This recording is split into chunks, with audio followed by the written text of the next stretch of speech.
நான் ஒரு 6 வயசுல மணி பார்க்க கத்துக்கிட்டேங்க. எனக்கு தெரிஞ்சு அந்த 6 வயசுக்கு முன்னாடி கூட கரெக்டான டைமுக்கு சாப்பிட்டுட்டு, தூங்கிட்டு என்னோட வேலையெல்லாம் கரெக்ட் டைமுக்கு தான் பண்ணிட்டு இருந்திருப்பேன்னு நெனைக்கிறேன். ஆனா எப்ப நான் மணி பார்க்க கத்துக்கிட்டேனோ, அப்போல இருந்து ஸ்கூல், காலேஜ், ஆஃபீஸ் இப்படி எல்லா இடத்துக்கும் லேட்டா போறது, ஒரு வேலைய லேட்டா முடிக்கிறது இப்படின்னு சுருக்கமா சொல்லணும்னா 27 வருஷமா எந்த ஒரு மோட்டிவேஷனல் வீடியோவும், எந்த ஒரு புக்கும் படிக்காம நான் கன்சிஸ்டன்ட்டா பண்ணிட்டு இருக்கிற ஒரே விஷயம் எல்லாத்தையும் லேட்டா பண்றதுதான். இப்படி ஒரு இடத்துல இருந்து இப்போ ஓரளவுக்கு நான் டைம் மேனேஜ்மெண்ட் பண்ண கத்துக்கிட்டேன் அப்படின்னா, அதுக்கு இந்த ஒரு சிம்பிளான மெத்தட் எனக்கு ரொம்ப யூஸ்ஃபுல்லா இருந்திருக்குங்க. நான் நம்ம சேனல்ல இந்த வீடியோஸ்ல சொல்ற விஷயங்கள்லாம் எங்கேயோ ஒரு இடத்துல படிச்சதோ, இல்ல எனக்கு மோட்டிவேட் ஆனதோ இல்ல. நான் பிராக்டிக்கலா என்னோட லைஃப்ல அப்ளை பண்ணி எனக்கு ஒர்க் ஆனது தான் இந்த வீடியோஸ்ல எல்லாம் நான் உங்களுக்கு ஷேர் பண்றேன். ஸோ அப்படி ஒரு சிம்பிளான டைம் மேனேஜ்மெண்ட் டெக்னிக்கை தான் இந்த வீடியோல நீங்க தெரிஞ்சுக்க போறீங்க. Buckle up, it's time to raise our standards.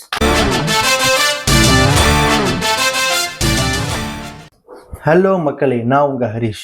இந்த உலகத்திலேயே எலான் மஸ்க்ல இருந்து நம்ம கிட்ட இருந்தெல்லாம் 10 ரூபாய் 20 ரூபாயா புடுங்கி அங்க ஒருத்தன் 1 வருஷமா கல்யாணம் நடத்திக்கிட்டு இருக்கானே, அவன் வரைக்கும் எவ்வளோ பெரிய பணக்காரனா இருந்தாலும், எவ்வளோ பணம் பொருள் வச்சிருந்தாலும் அவனாலேயே வாங்க முடியாத ஒரு விஷயம்னா அது டைம் தான். இன்னொன்னே நான் சொல்லிடுறேன், இந்த டைம் மேனேஜ்மெண்ட்டை பத்தி வீடியோ போடுறதுக்கோ இல்ல பேசுறதுக்கோ சர்வ சாமுத்திரிகா லட்சணமும் பொருந்திய ஒரு மட்டமான அன்ஃபிட்டான ஆள்னா அது நான் தான்.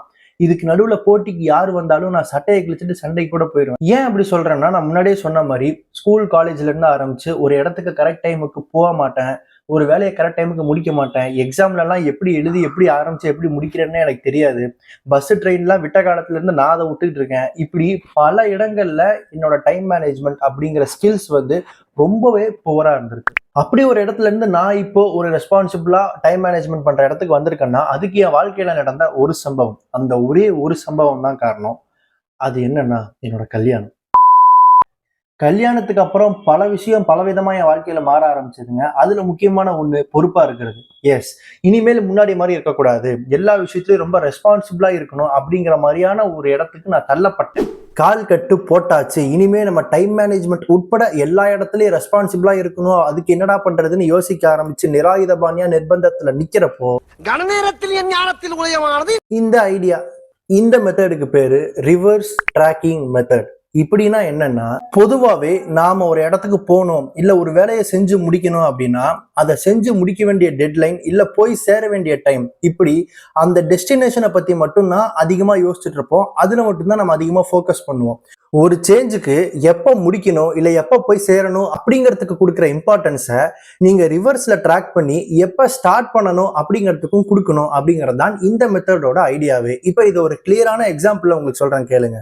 நீங்க 12 மணிக்கு ஒரு ட்ரெயினை பிடிக்கணும் அப்படின்னா அந்த 12 மணிங்கிறத நம்ம ஃபிக்ஸ் பண்ணி தான் வச்சிருப்போம். ஒரு 12:30 போய் ட்ரெயினை பிடிச்சிடலாம் அப்படின்னு நினைக்க மாட்டோம். ஆனா கிளம்புற டைமை மட்டும் எப்பவுமே ஒரு 10:10 கிளம்பிடலாம், ஒரு 9:09 கிளம்பிடலாம் இப்படின்னு ரேண்டமாவே விட்டு வச்சிருப்போம்.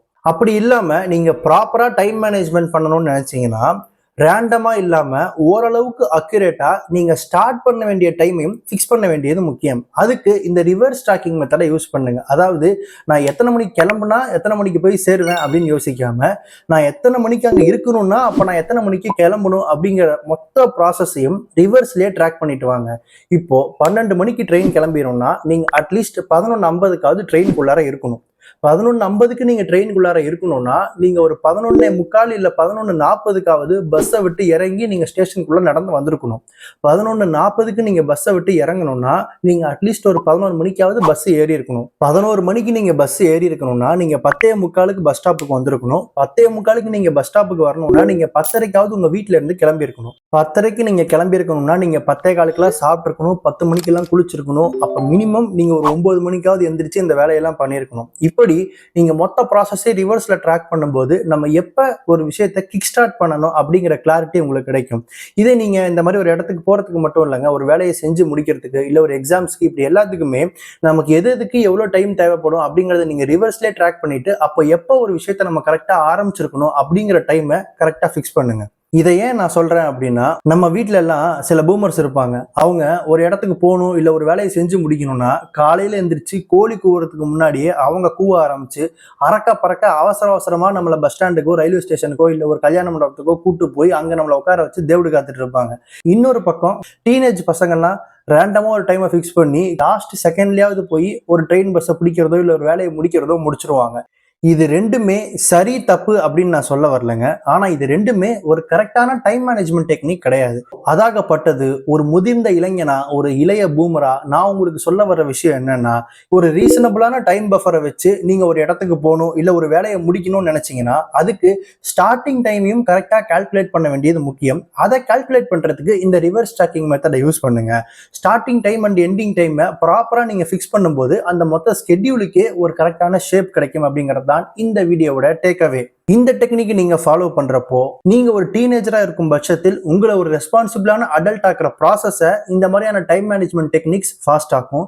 நீங்க என்ன மாதிரி ஒரு மிட் 20sல இருக்கீங்க அப்படின்னா உங்களை பூமர் ஆக்குற ப்ராசஸை இது ஸ்லோவாக்கும். ஸோ இந்த வீடியோவுடைய பாயிண்ட்டை கேட்ச் பண்ணிட்டீங்க அப்படின்னா அந்த சந்தோஷத்திலேயே சப்ஸ்கிரைப் பட்டன் நமத்தி நம்மளோட சின்ன ஃபேமிலியில நீங்களும் ஜாயின் பண்ணிக்குவாங்க. இந்த சேனல், இந்த டாபிக், இந்த வீடியோஸை பத்தின ஒரு ஃபீட்பேக், கமெண்ட்ஸ் எதுவாக இருந்தாலும் கமெண்ட்ஸ்ல ஷேர் பண்ணுங்க. வேற என்ன டாபிக் பத்தி பேசலாம், நம்ம சேனல் எப்படி இம்ப்ரூவ் பண்ணலாம் அப்படிங்கிற ஃபீட்பேக் எதுவாக இருந்தாலும் அதையும் கமெண்ட்ஸ்ல சொல்லுங்க. தவறாக இருந்தால் கேட்டுக்கிறோம், கரெக்டா இருந்தால் அதை மேலும் இம்ப்ரூவ் பண்ணிக்கிறோம். வீடியோ கடைசி வரைக்கும் பார்த்த ஒவ்வொரு நல்ல உள்ளத்துக்கும் என்னோட நன்றி. தேங்க்ஸ் ஃபார் வாட்சிங்.